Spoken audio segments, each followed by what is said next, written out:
Edward Ouma, Executive Director of CLAN, the Children's Legal Action Network.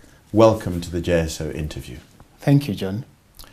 Perhaps we might begin with an explanation of what CLAN is. CLAN stands for the Children's Legal Action Network, and it is a charitable children's trust that provides free legal services for children. And we provide services for child victims of abuse and even children who have committed offenses. So we do not discriminate. Right, so we might return to that later on, but I'm interested in the idea that this is free legal services. Whenever anything is free, lots of people flock to it. So there must be many cases throughout the land. Whom do you decide to help and who not? Well, we do not discriminate against the clients who come to us for help. It is a service that we have fundraised for, and so we try as much as possible to help everyone who comes to us for help. That does not mean that it is entirely free, as the word sounds, but we also try to avoid creating dependency by ensuring that our clients also take a bit of the responsibility as we provide the service. So we ask them to meet certain basic costs, for instance, court filing fees if they can afford it. But we are well aware that there is a segment in our society that cannot afford at all.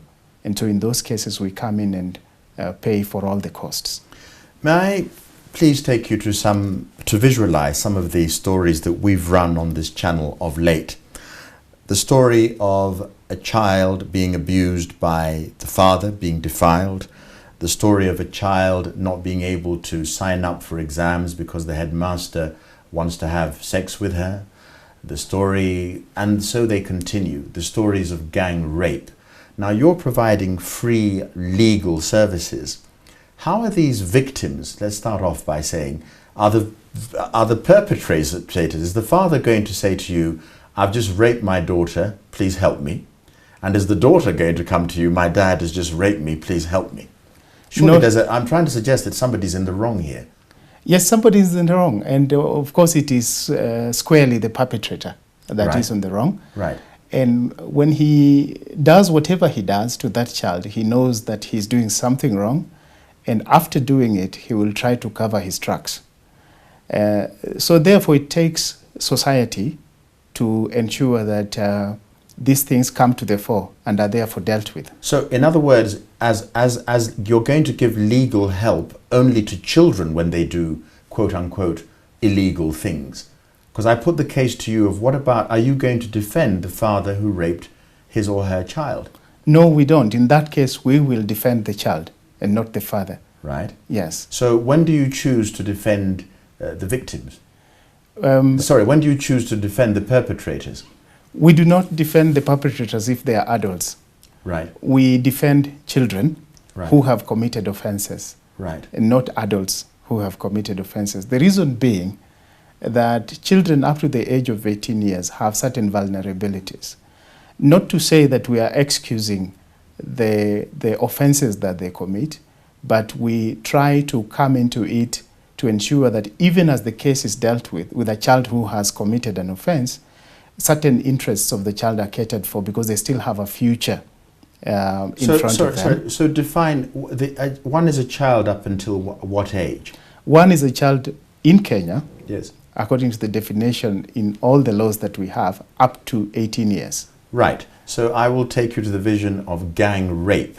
I am an 18-year-old child, according to the statutes. Yes. And I spend much of my free time raping girls on their way home. Yes. CLAN is going to defend me because there are certain social ills that cannot be eradicated.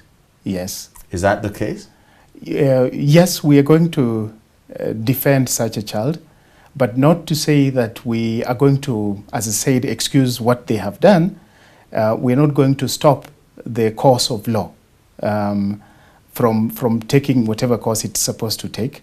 What we are going to do is ensure that such a child is given a chance to reform or to change their ways, because we believe that as children, sometimes they make certain mistakes that can be corrected, and therefore we turn them into more beneficial members of society. But you may not be a lawyer. I'm Yes. trying to get it to the stage of saying in certain societies, to be an 18-year-old gives Yeah. you a certain idea of maturity. Yes. If you're going back to African tradition Yeah. and you have sort of rituals that Yes. mark the rites of passage, Yes. they happen long before one is 18. True. The self-same constitution allows one to vote at the age of 18, Yes. to drive at the age of 18, Yes. to drink alcohol at the age of 18. Yes. But you're asking for special pleading for help when an 18-year-old rapes someone much younger? I think we have to correct it, that we are talking about people who are up to the age of 18. From 18 years onwards, one is presumed an adult according to the law. And so in that case, we won't get in. But 17 years onwards, up to the age of 18, okay? Then that way, we will still consider them as children, and we will take care of them. Right. So you have a network. I want the workings of Clan, because my focus is what can a child do so as not to become the victim of abuse? You have an entity, an organization, an NGO to help children. How might somebody 17 and below know that Clan exists and know to come to you? Well, they might know through channels such as yours. Right. Where... But you're not going to be on television every day, surely? Yes, but just the few minutes that we're going to be on television, believing that this is a national television, people will watch us and they'll be able to know that we exist, and therefore they can come to us. But aside from that, we work very closely with other agencies, including government agencies that know that we exist, and therefore they are able to refer clients to us. We work with the ministries of health, we work with the Department of Children's Services, we work very closely with the police and many other agencies. We even work very closely with prisons because of child offenders, and they're able to call us to introduce to us matters that they think we can take up so as to defend certain children who are in custody and have pending cases in court. I'll take you to another visual image. We Kenyans, we see atrocious behavior at the coast. Pornographic rings, animals being involved in sexual acts with... Is Clan involved here? Yes, we are. In very what much way? So. By ensuring that we take up cases that come to us whenever people commit certain offenses against children, wherever they are in the country, from the coast to the western side of this country, from the north to the south, we are able to take care of those matters. With respect, yes. What we may have heard as Kenyans yes. is that if these acts involved foreigners, at one point there was bail, then there was deportation, then whoever was the mastermind disappeared. So in other words, I'm not criticizing Clan per yes. se. Yeah. I'm asking you to look deeper into the response of Kenyan society to such abuses. Yes. And what would you have to say to that as somebody who's working from within?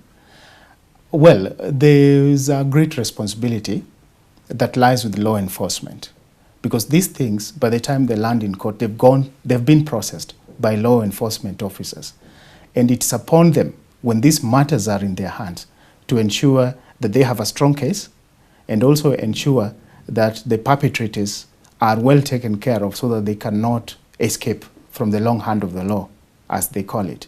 So the rest of us can facilitate, yes, can work very closely, for instance, with the prosecution. But it's really, for example, for the prosecution to build a strong case that can be sustained throughout until conviction. You're trying to suggest